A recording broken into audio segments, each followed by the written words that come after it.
बड़ी खबरों के साथ ग्रैंड न्यूज में आपका स्वागत है। नमस्कार, मैं हूं अमृता। आगे बढ़ने से पहले एक नजर डालते हैं आज की हेडलाइंस पर। बस्तर के किसान पर पड़ी मुसीबत की मार।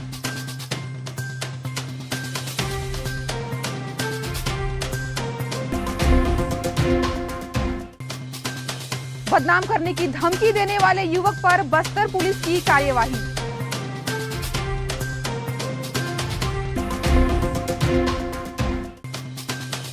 संसदीय सचिव रेखचंद जैन समेत पीसीसी सदस्य ने राष्ट्रीय अध्यक्ष चुनाव के लिए किया मतदान।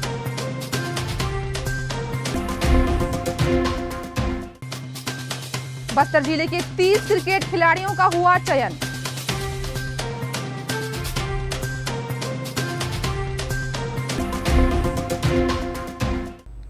अब खबरें विस्तार से। रविवार दिनांक 16 अक्टूबर 2022 को सीनियर का ट्रायल लिया गया, जिसमें बस्तर जिला से 93 खिलाड़ी शामिल हुए।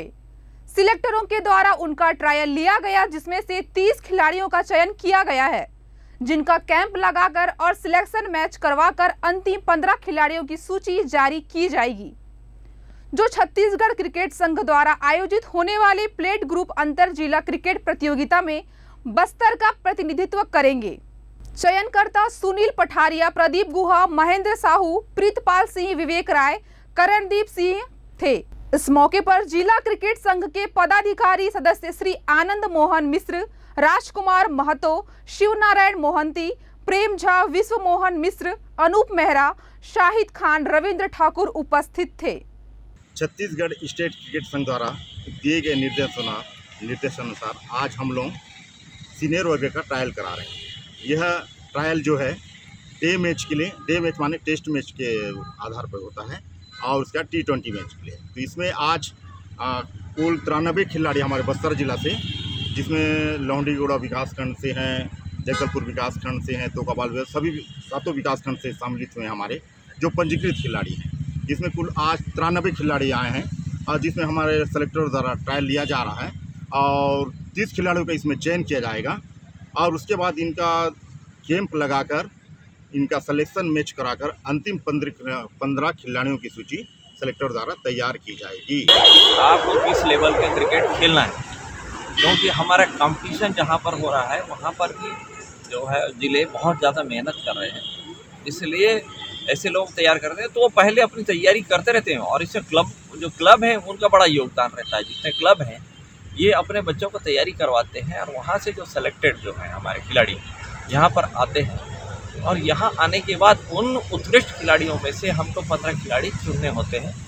और प्लेट ग्रुप में हमारा प्रदर्शन हमेशा बहुत अच्छा रहा है और कोरोना काल का थोड़ा सा असर पड़ा, क्योंकि उस समय खेलने का मौका भी नहीं मिलता था, पर अब वापस लय में बच्चे आ चुके हैं। यहाँ पे बस्तर जिला का सीनियर वर्ग का सिलेक्शन चल रहा है यहाँ पर, फिर यहाँ से सेलेक्ट होके जिला स्तरीय खेलने जाएंगे।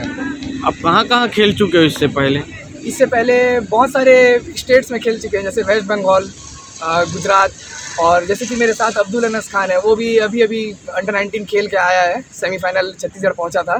किसान पर पड़ी मुसीबत की मार। बस्तर जिला के भानपुरी के ग्राम मुंजिला जिला के किसान पर बड़ी मुसीबत की मार।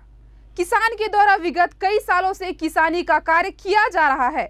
किसान अपने 40 एकड़ की भूमि पर लगातार मेहनत करते हुए फसल की उपज ले रहा था। समय समय पर खेत पर लगे हुए पौधों का कीटनाशक प्रयोग किसान के द्वारा सफलतापूर्वक किया जाता था।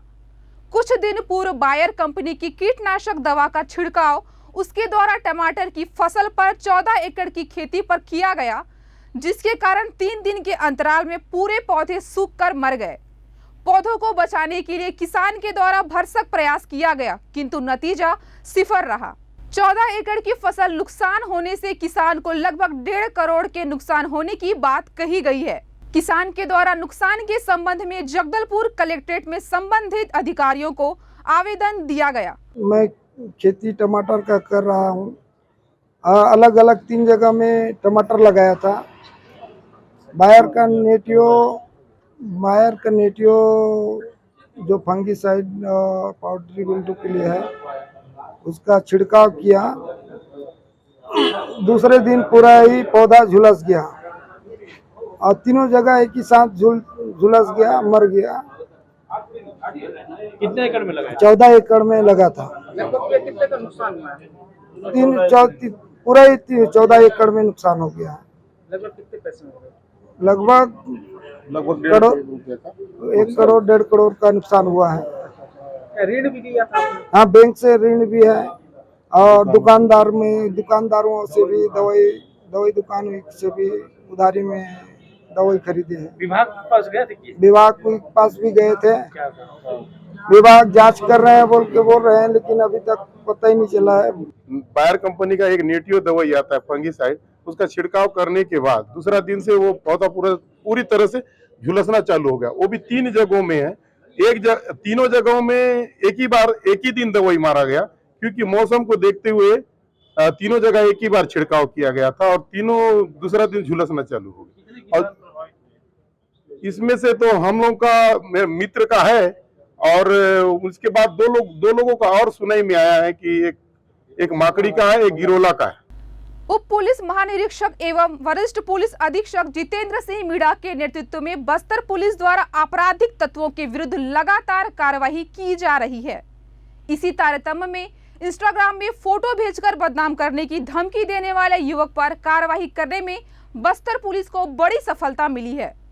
ज्ञात हो कि दिनांक 8 जुलाई 2022 के कुम्हारपारा श्यामा प्रसाद वार्ड जगदलपुर में करण पटेल के द्वारा प्रार्थिया को फोन से बदनाम करने की धमकी देकर इंस्टाग्राम में दोस्तों एवं परिवार वालों को फोटो भेजकर बदनाम तथा मानसिक रूप से परेशान करने की प्रार्थिया की रिपोर्ट पर आरोपी के विरुद्ध थाना कोतवाली में अपराध पंजीबद्ध कर प्रकरण में उप पुलिस महानिरीक्षक एवं वरिष्ठ पुलिस अधीक्षक जितेंद्र सिंह मीणा के नेतृत्व में आरोपी की पतासाजी की जा रही थी, जिस दौरान आरोपी करण पटेल को बिलासपुर में छुपे होने की जानकारी प्राप्त हुई, जिसे पुलिस पार्टी के द्वारा घेराबंदी करके पकड़ा गया। आरोपी करण पटेल के कब्जे से एक iPhone 7 मोबाइल जब्त किया गया है। मामला थाना श्री कोतवाली जगदलपुर क्षेत्र का है, जहां जुलाई 2022 के दौरान इस मामले के आरोपी करण पटेल के द्वारा जो है इस मामले की जो पीड़िता है उन्हें जो है इंस्टाग्राम में पहले फ्रेंडशिप कर जो है उनकी जो फोटोज़ हैं उनको जो है बार बार उनको और उनके परिवारों को भेज कर जो है परेशान किया जा रहा था। इसके अलावा जो है पीड़िता को जो है मोबाइल फ़ोन के माध्यम से कॉल करके भी परेशान किया जा रहा था। और इस मामले में जो प्रार्थिया है उसके रिपोर्ट पर आरोपी करण पटेल के विरुद्ध थाना कोतवाली में धारा 509B IPC का अपराध दर्ज कर अनुसंधान में लिया गया। और इस मामले में जो है आरोपी की पता तलाश की जा रही थी और इस संबंध में ज्ञात हुआ कि आरोपी जो है बिलासपुर क्षेत्र में उपस्थित है। सूचना पर सब इंस्पेक्टर संजय भट्टी के नेतृत्व में एक टीम बिलासपुर रवाना किया गया था। उक्त टीम के द्वारा बिलासपुर में जो है इस मामले के जो आरोपी हैं करण पटेल उन्हें घेराबंदी कर पकड़ा गया है। पूछताछ पर जिन्होंने अपना नाम करण पटेल निवासी जो है करपावंड का होना बताया गया और जो पूछताछ पर जो है इस मामले की पीड़िता को जो है सोशल मीडिया के माध्यम से जो है परेशान करना और फ़ोन करके परेशान करना स्वीकार किया गया है। मामले में आरोपी को गिरफ्तार कर जगदलपुर लाया गया है, जिन्हें न्यायिक रिमांड पर न्यायालय रवाना किया जा रहा है। संसदीय सचिव रेखचंद जैन समेत PCC सदस्यों ने राष्ट्रीय अध्यक्ष चुनाव के लिए किया मतदान। छत्तीसगढ़ कांग्रेस मुख्यालय राजीव भवन में बनाए गए मतदान केंद्र में किया मतदान। अखिल भारतीय कांग्रेस कमेटी के राष्ट्रीय अध्यक्ष चुनावों में वरिष्ठ नेता मल्लिकार्जुन खड़गे एवं शशि थरूर खड़े हैं। बस्तर से युवा नेत्री तरुणा साबे बेदरकर ने आदिवासी आरक्षण में 20% कटौती को सीधे तौर पर आदिवासी के अधिकारों का हनन बताते हुए 32% की मांग का समर्थन करते हुए प्रेस विज्ञप्ति जारी करते हुए कहा कि चाहे कांग्रेस की सरकार हो या बीजेपी की सरकार हो, छत्तीसगढ़ के अंदर आदिवासी आरक्षण को खत्म करने वाली है। आदिवासियों का संवैधानिक अधिकार है आरक्षण, लेकिन बीजेपी और कांग्रेस मिल के आदिवासियों के आरक्षण को खत्म करने का काम कर रही है। अगर इतने ही बीजेपी और कांग्रेस आदिवासी हितैषी हैं तो वो अध्यादेश लाएं, दोनों मिलकर अध्यादेश लाएं और 32% आरक्षण तुरंत उनको दें।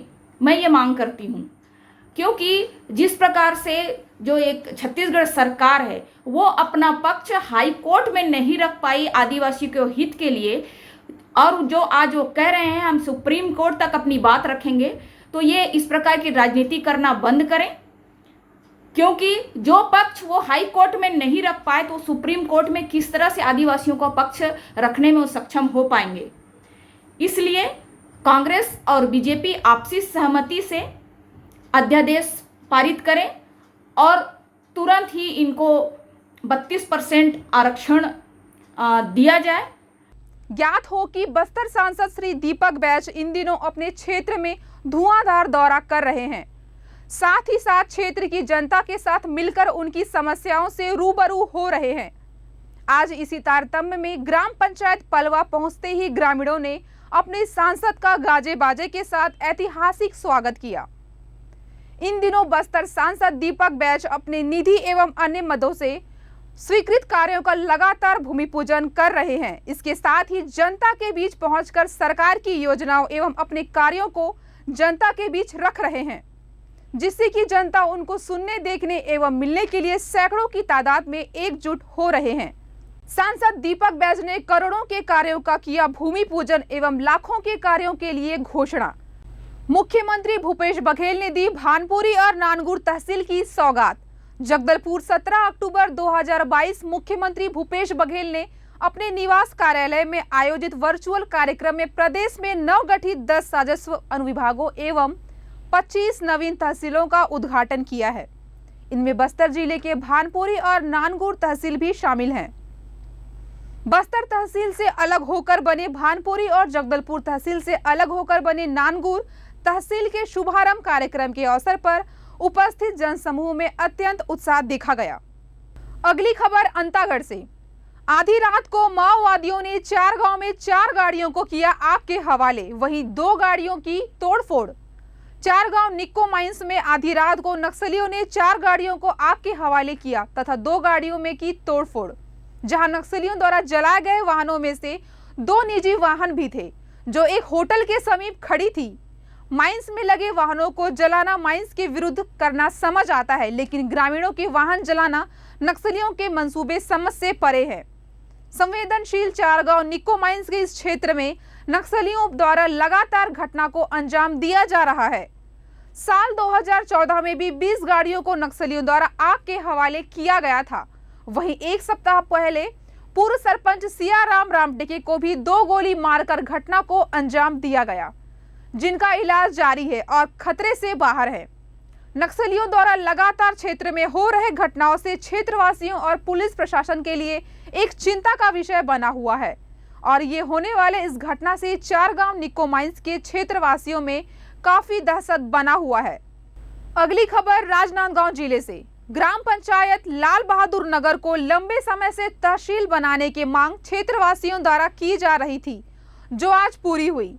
लाल बहादुर नगर तहसील कार्यालय का शुभारंभ आज मुख्यमंत्री भूपेश बघेल द्वारा वर्चुअल कार्यक्रम के माध्यम से किया गया, जहां क्षेत्र के विधायक दलेश्वर साहू सहित जनप्रतिनिधि और जिले के आला अधिकारी भी मौजूद रहे। लाल बहादुर नगर को तहसील बनाने की क्षेत्रवासियों की बहुप्रतीक्षित मांग आज पूरी हुई, जहां प्रदेश के मुखिया भूपेश बघेल वर्चुअल कार्यक्रम में जुड़े तो वहीं कार्यक्रम में बतौर मुख्य अतिथि क्षेत्र के विधायक दलेश्वर साहू भी मौजूद रहे। वही कार्यक्रम की शुरुआत राजकीय गीत अरपा पैरी के धार के गायन के साथ हुआ, जिसके बाद स्वर्गीय विधायक मनोज मंडावी को श्रद्धांजलि अर्पित की गई। जिसके बाद विधायक दलेश्वर साहू ने तहसील कार्यालय का फीता काटकर लाल बहादुर नगर तहसील कार्यालय का शुभारंभ किया। आपको बता दें कि लाल बहादुर नगर तहसील के अंतर्गत 39 ग्राम पंचायत और 70 गांव शामिल हैं। वहीं मीडिया से चर्चा करते हुए विधायक दलेश्वर साहू ने कहा कि यह क्षेत्रवासियों की बहुप्रतीक्षित मांग थी, जिसकी प्रतिपूर्ति प्रदेश के मुखिया भूपेश बघेल द्वारा की गई, जिसके लिए विधायक ने उनका धन्यवाद ज्ञापित किया। निश्चित रूप से आज तहसील कार्यालय का उद्घाटन हुआ है। ये हम सब लोगों के लिए बहुचर्चित मांग था, जिसका प्रतिपूर्ति यहाँ के नागरिकों को ध्यान में रखते हुए आदरणीय भूपेश बघेल जी ने किया है, इसलिए हृदय से उसको आभार मानते हुए यहाँ का जनता को भी मैं आभार व्यक्त करना चाहता हूँ इस माध्यम से। और जब भी कोई भी जब तहसील बनता है तो उसका एक नियमावली, उसका मापदंड होता है, उस मापदंड के तहत ही इस कार्यालय को खोला गया है। वहीं क्षेत्रवासियों में भी लाल बहादुर नगर तहसील कार्यालय के शुभारंभ के बाद खुशी देखने को मिली, जहां महिलाओं, युवाओं और बुजुर्गों सभी ने बताया कि पहले उन्हें तहसील के कार्य से डोंगरगढ़ जाना पड़ता था, जो अब लाल बहादुर नगर में ही हो जाएगा, जिससे उनका समय भी बचेगा, जिससे वे अपने सारे राजस्व के मामलों को लाल बहादुर नगर में ही कर पाएंगे।